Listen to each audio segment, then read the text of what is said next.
Elliot Miller points out that in 1985, Gordon Melton, founder of the Institute for the Study of American Religions, published an open letter himself concerning the local churches, Witness Lee, and the God-Men controversy, a controversy over a book titled The God-Men.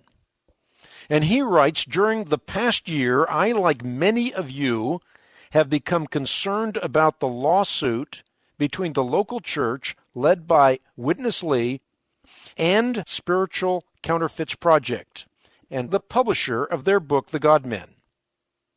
I was at first concerned that a Christian body, like the local church, would take fellow Christians to court until I discovered that the leaders in the church had exhausted all less severe means to have the book withdrawn and its errors acknowledged. Recently, I was asked by the local church to begin a more rigorous investigation of its life and belief than I had been able to do in previous years while I was working on my Encyclopedia of American Religions. Part of my study, the local church, involved the reading of most of the published writings of Witness Lee and lengthy depositions of Neil Duddy and Brooks Alexander, a Spiritual Counterfeits Project. The experience proved among the more painful of my Christian life. As I began to check the quotes of Witness Lee used in Duddy's book, I found that the God-Men had consistently taken sentences from Lee's writings and, by placing them in a foreign context, made them to say just the opposite of what Lee intended. This was done while ignoring the plain teachings and affirmations concerning the great truths of the Christian faith found throughout Lee's writings. I also took note of the ludicrous attempt to equate the local church's practice of prayer reading with the use of mantras in Eastern religions. They bear no resemblance whatsoever.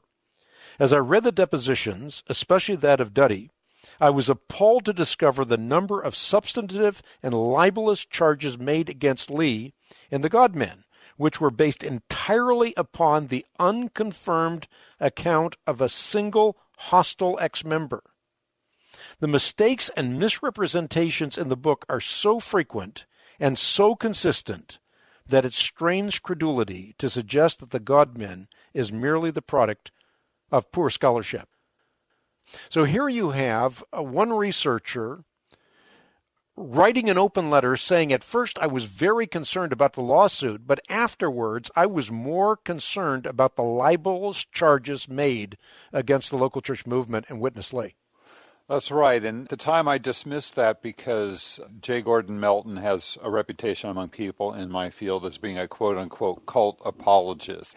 However, he went on in his book and he actually gave his own documented analysis of where they had taken Lee out of context in 4 different instances to prove his charge that they had deliberately taken him out of context, and the proof was there in 1985.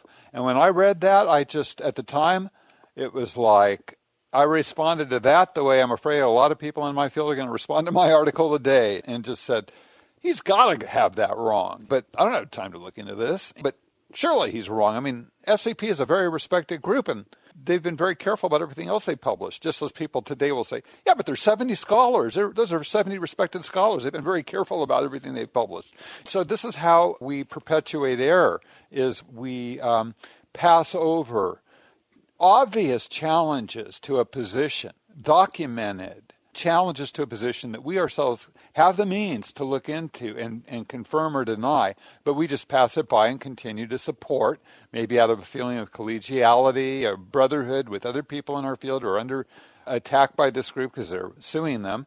So, let's not be confused with the facts. Let's keep this feeling of camaraderie going among people in our field, our besieged field of countercult ministry. Well, that's not a philosophy that could be described as truth matters.